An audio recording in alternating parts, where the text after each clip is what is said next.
안녕하세요. 소송의 세계 오세호 변호사입니다.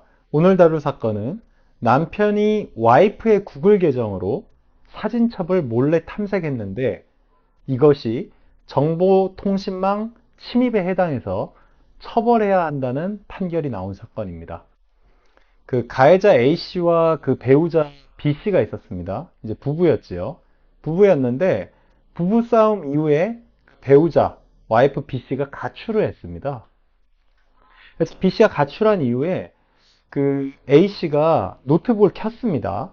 근데 그 노트북은 부부가 함께 사용하던 노트북이었습니다. 그래서 A씨가 컴퓨터를 켜보니까 B씨의 구글 아이디로 자동 로그인이 되어 있었습니다. 그러자 A씨는 그 B씨 구글 계정으로 접속을 해서 그 와이프의 사진첩을 이렇게 뒤져봤습니다. 열람을 했죠. 그러면서 이제 사진을 좀 탐색해 봤습니다. 근데 사진을 왜 탐색해 봤을까요? 보통 이런 사건은 이제 배우자의 불륜이나 외도를 의심할 경우에 증거를 수집하기 위해서 이렇게 살펴보는 경우도 있습니다. 근데 이 사건에서는 왜 살펴본지는 뭐 지금 알 수는 없습니다.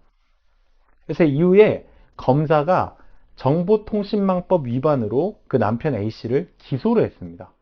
그래서 정보통신망법 제48조 제1항에 보면 정당한 접근 권한 없이 정보통신망에 침입하는 행위를 금지하고 있고 이걸 어길 경우에 처벌하는 규정이 있습니다.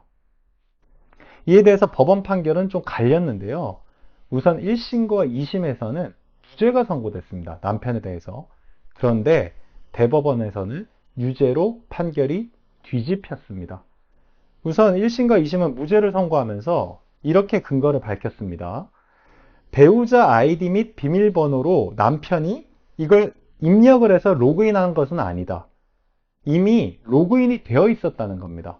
그래서 이미 자동 로그인 상태에서 사진첩에 접속을 했기 때문에 이 남편이 정보통신망을 침입한 것은 아니다라고 해석을 했습니다. 하지만 대법원은 판결을 뒤집으면서 유죄를 선고했는데요. 우선 이렇게 자동 로그인이 됐더라도 로그인된 상태에서 사진첩을 보는 것을 배우자가 승낙하거나 동의하지는 않았다는 겁니다. 당연히 동의하지 않았겠죠. 몰래 들어간 거니까요. 그래서 남편이 그 사진첩을 클릭해서 접근한 행위는 사실상 어떤 명령어를 입력해서 접속한 것으로 판단을 했습니다. 비록 그게 뭐 배너 형태거나 사진 형태로 되어 있는 걸 우리가 클릭하면 특정한 링크로 이동하는 경우가 있죠. 그래서 법원이 보기에는 이런 클릭 행위만으로 명령을 입력해서 접속한 것으로 본 겁니다.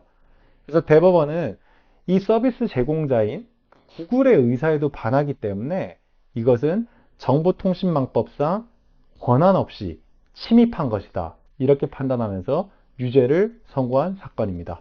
소송의 세계 오세호 변호사입니다. 감사합니다.